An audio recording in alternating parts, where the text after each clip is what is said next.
What's up, my top 6 community? Welcome back to the channel. It's Rodney here again on your screen, back with another one.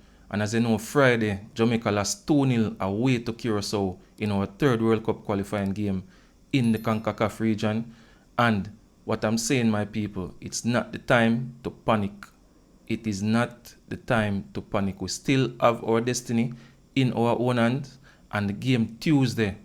On Tuesday, October the 14th, Jamaica go up against Bermuda at the National Stadium, and that is a must-win game. That game is a must-win game. The Curacao game is behind us. We're moving forward to the Bermuda game on the 14th of October, and that is a must-win game. So, as I'm saying, what are the tactics? What are some of the changes that Steve McLaren can use, can put into this Bermuda game? Bermuda, we don't want to take Bermuda light. Everybody has been beating Bermuda in this group. We have beaten them 4-0 at their home in the first game. You understand? So we know that Bermuda is not really the toughest of competition, but we still don't want to take this game light.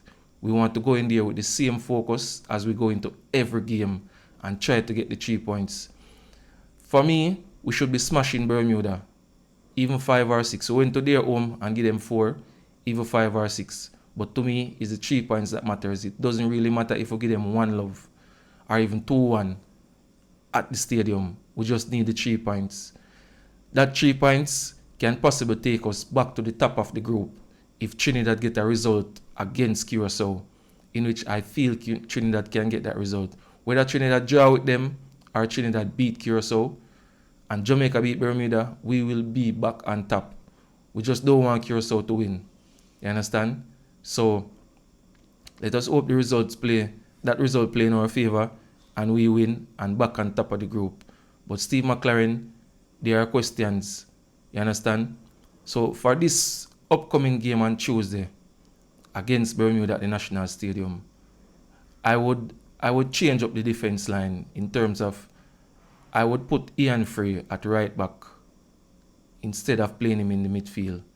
You can stick with Lambukisa, but if you want Ian Frey with his experience playing in an Inter Miami team, put him at right back, because that is where he's been playing for Inter Miami. You could put in low with King. That pairing gave us 2 clean sheets in the previous 2 games. We could use that selection. Andre Blake in goal, that is a no-brainer.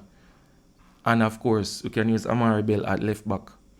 And then for the midfield 3, we know that we have Isaac Aiden coming back in the team, and also Casey Palmer. Isaac is as the CDM, and we could use Casey Palmer and Bobby Reid in that double pivot in front of Aiden, or even Casey Palmer with a Karai Anderson, or even a Joshua Anglin. You understand? We have to make the midfield 3 very exciting, and a midfield that is very defensive also and can keep a clean sheet in this Bermuda game. You understand? For the front 3 now, I would definitely start Whisper on that right flank. It is good to have a natural left footer on the right flank. A man who can cut in and kick with his left foot. And we know Whisper have a bomb off a left foot. He can get some good shots in. He can even score, he can assist. Whisper is a good baller. We can change it up that way. And over on the left flank, I would switch it up a bit. I would just drop Tifas on the bench for this game and start Tyrese Campbell over there on the left flank. We know that Tyrese Campbell has been playing on the right. He has been filling the spot on the right, but his favorite position is on the left. I would give him a game out there, a start out there, and then bring on Tifas maybe 60 or 65 minutes. You understand? Because Tyrese Campbell has been playing well.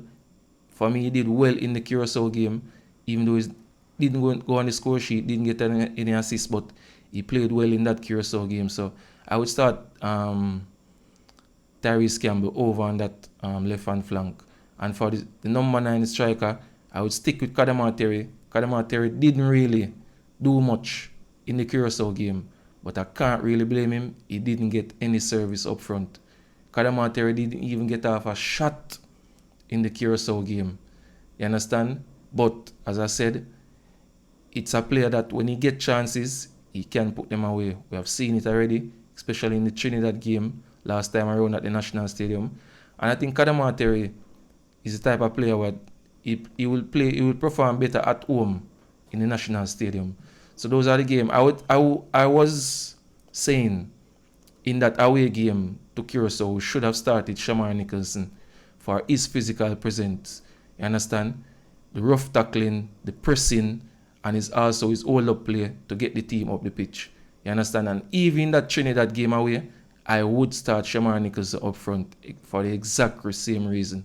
The physical presence, and he can hold up the ball and bring Jamaica further up the pitch. So for the away games, I will definitely start Shamar Nicholson. The home games, Kadamateri. You understand? Mix it up a bit. Kaim Dixon coming off the bench, impact player. You understand? So, Kaim Dixon coming off the bench also. Karai Anderson, good off the bench as well.